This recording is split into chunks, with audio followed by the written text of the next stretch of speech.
What is going on, guys? It is your boy Bio2K, and today, man, I'm bringing you guys a video on the best defensive settings and the best way to run a defense in NBA 2K20 Myteam. Now, before we get into this, I did just want to say 2K updated their game recently, like kind of as like a hot fix. If you guys don't know what that is, they basically didn't say anything. They just fixed some stuff or touched some stuff. Well, I say fixed, but you guys know what I mean. They basically touched some stuff where the game is very unplayable right now. So, obviously, defensive settings are cool and all, but don't think it's going to be guaranteed to work. The game is very algo-driven right now, so if the algo is not on your side, your opponent is going to be throwing the ball through your hands, shooting contested shots, and still having them go in and stuff like that. So, obviously, don't stress it if that's, stuff that's happening to you and stuff like that. But this video is going to be some defensive settings that I think are kind of like the top stuff to do in this game. So if this video does help you guys out and you guys do enjoy it, be sure to leave a like on it. If this video can get like 500 likes today, you guys are guaranteed to get no money spent tomorrow. So be sure to kill that like button. If you guys are new to the channel, be sure to subscribe. We are really close to 50K subscribers, which is absolutely insane. So be sure to kill that like button and subscribe up to the channel. And yeah, let's get right into it. So you guys can see the way I'm going to be running my lineup here for this video. And I kind of want to touch up on why I've run my lineup certain ways and stuff like that. So normally I start with the guards and stuff like that, but really every time I do this, I kind of think about what are really the most important things. And that is going to be your forwards and your big man. Those are like the guys that you really want to pay attention to. So you guys can see my small forward and my power forward, I have Lamar Odom and Josh Smith. And then off the bench, I have Jeff Green and Darius Miles. Two really good budget options to these guys right here. Some other good options are like Nicholas Batum, the Doumbia like duo that you guys can run, stuff like that. They're very solid there. But the reason why I run my forwards like this is because they're very like lanky and they're very glitchy when it comes to defense, meaning they'll stick in front of their guys, but on top of that, they're really good at jumping passing lanes and getting steals and stuff like that. And you really want to make sure that your wing players are kind of tall enough to be able to contest shots, but also be able to run and jump passing lanes really quick. And then for your big man, you guys can see I have Eddie Curry and then I have Wilt. Those are two very good defensive centers that are also good on the offensive end, mainly Eddie Curry, and then Wilt is more for defense. But they're both, again, same thing, very lanky, very glitchy, going to be able to jump steals and stuff like that. But also in the paint, they are very good as paint protectors. As you guys can see, they both are going to have a badge called, as soon as I find it, that would be great. But they both have a badge called Intimidator, which basically glitches out some contests and stuff like that and will make people miss just from you standing there. So as a big man, you want to make sure that your centers and most of the time your power forwards do have a badge called Intimidator. Outside of that, though, the only other badge you want to make sure everybody has on defense is Clamps. That is by far the most important badge. But also touching up on your guards now, this is where I'm going to talk about the point guard through the power forward as well. You want to make sure that they have a badge called Interceptor. That is, again, a very important badge. It's literally going to help you jump passing lanes like there's no tomorrow. So you guys can see Dr. J does have the Clamps badge. Scroll a little bit, or scroll down a little bit more, and then he does have Interceptor. Clamps helps you stay in front of helps you stay in front of guys that are, spam dribbling and stuff like that. And then Interceptor is going to help you actually jump these passing lanes, get these steals and stuff like that. And believe me, it's a very important badge to make sure that your guys all have for the most part. Now, really touching up on the point guard and shooting guard here, the reason why I'm actually running Wade in the starting lineup and then Glenn Rice off the bench is because you really want to have your backcourt have one primary guy that's going to take care of the defense on the point guard, especially if guys are running, Ben Simmons, Giannis, LeBron, Fawn, all these guys that can play point guard now. You want to make sure that your primary defender on them is a little bit taller and is going to be able to contest those shots and stuff like that. So you guys can see I do have Draymond off the bench, nice tall point guard, and then this way Glenn Rice can kind of carry the load on the offensive end. And then the starting lineup, same thing. I have Dr. J to kind of take the load up on defense, and then we do have Wade to run our offense there. So basically, you want to have a guy that can check up these taller players. You want to have wing players that can jump passing lanes and be very glitchy in those passing lanes. Like Giannis is a perfect fit, obviously, at the 4.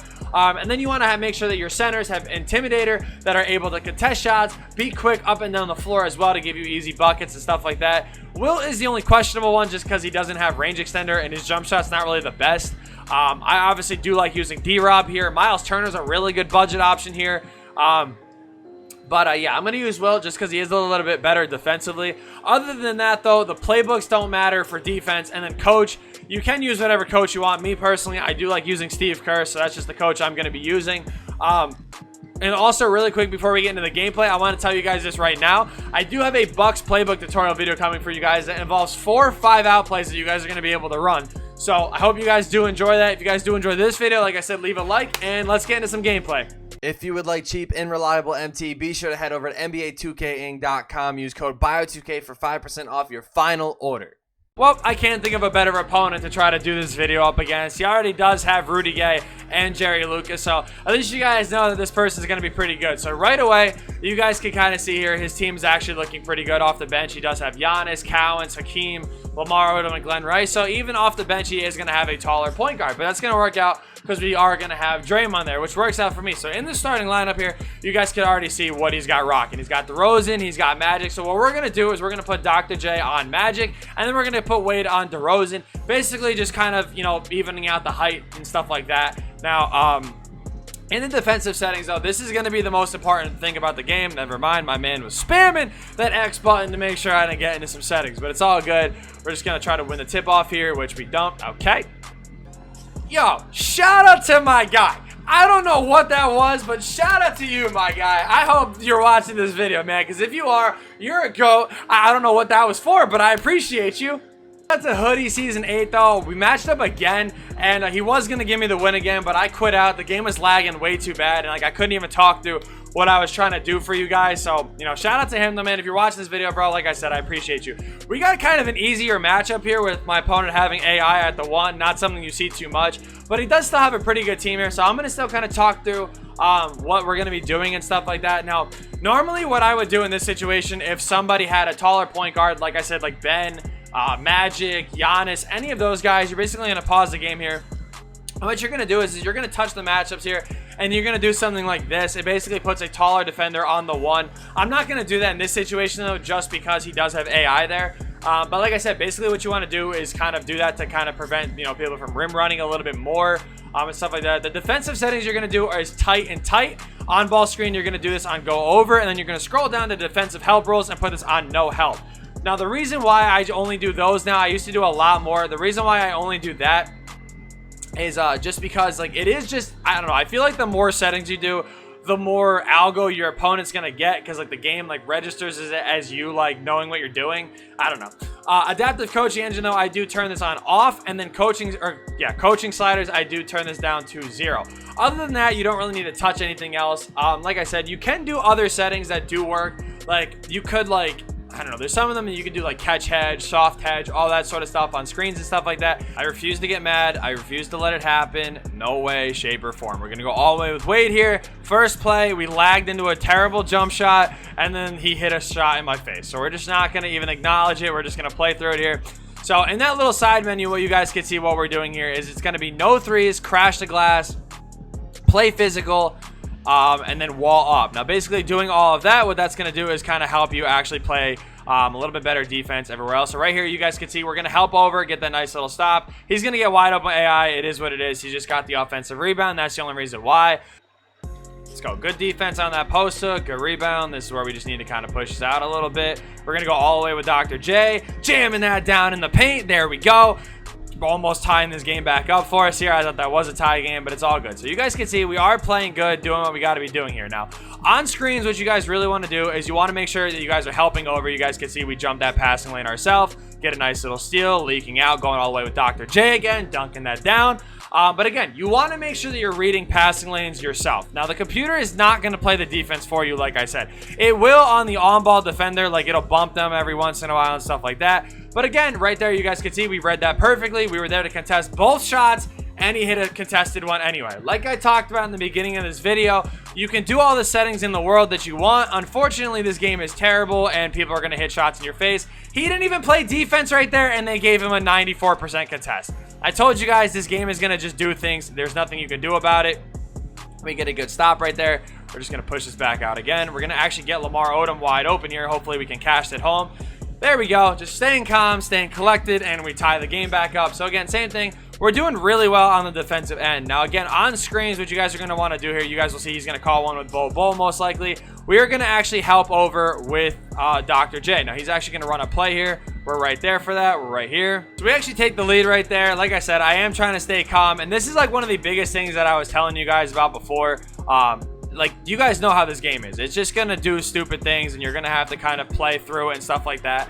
like, it is what it is. So I hope the people watching this video, you know what I'm saying, like, not like the ones that are going to support me, you know, regardless. I'm talking about the ones that are going to be like, you're letting him score every play, like, your settings don't work. The people that are, you know, that understand this game will understand that there's nothing you can do sometimes.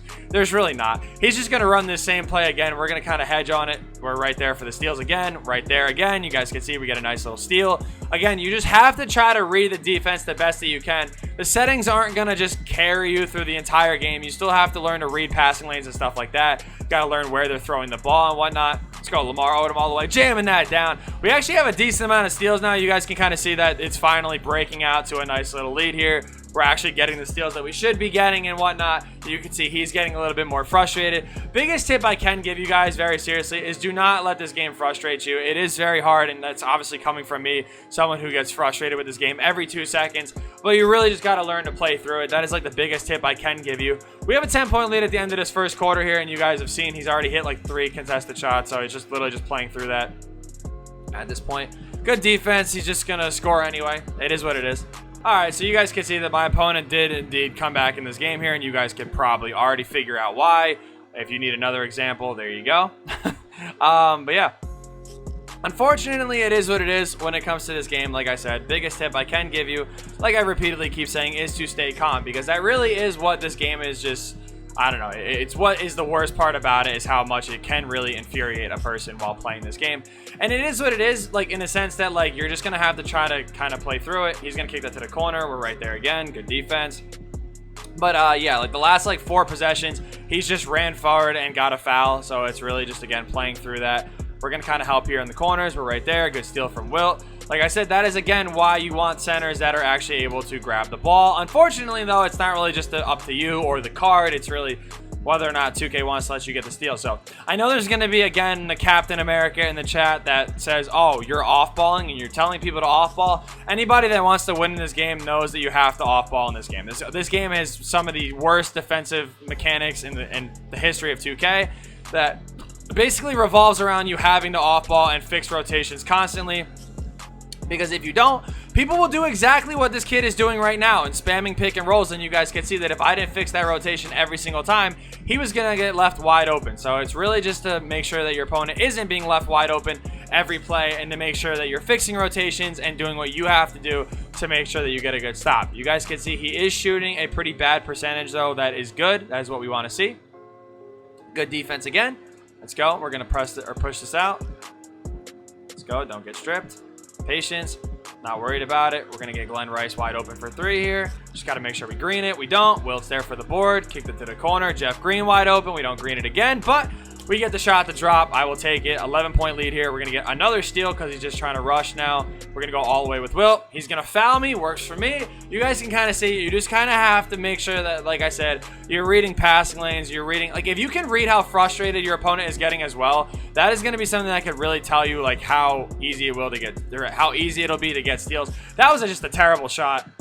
Let's go Draymond all the way. We're going to dunk that down, giving us a nice little 14-point lead here. So finally our defense is starting to click together. Like I said, I would never base it off the first quarter, and he actually does quit. I wanted to show you guys the turnovers, but I actually ended up getting like 7 steals or something like that in the second quarter alone. You just have to play through the first quarter. I'm telling you guys, the first quarter is the most difficult one to go through just because of how bad the algo is in this game. So hopefully these tips do help you guys. Like I said, defensively, and it's all about just fixing rotations and stuff like that. If you guys do go up against somebody that is, you know, running, you know, a pick and roll offense and constantly stuff like that, go over is the best thing to do as far as like the settings wise. You want to make sure that they're not constantly switching. If they do go over, it's your best bet to fight over a screen. Sometimes get those illegal screens and stuff like that on your side. And then on top of that, you want to bring help from the side. So if they're starting on this side and they're running this way, you want to bring this guy and help over. The only reason why I can't really show you guys that is because I didn't go up against the sweat. Yeah, this game is very frustrating. Like, I just screamed really loud and like my throat hurts now. But like, I did it, and I'm obviously not going to keep it in the video, but this game is by far the most frustrating thing I've played probably in my entire life. So I hope these did help you guys out. If you guys did enjoy, hit the like button for me. It would be greatly appreciated. I'm going to be going live 12-0. I'm going to be going 12-0 live, hopefully on Twitch, but we'll see what happens there. So be sure to click that link in the description. I love you guys, and yeah, peace.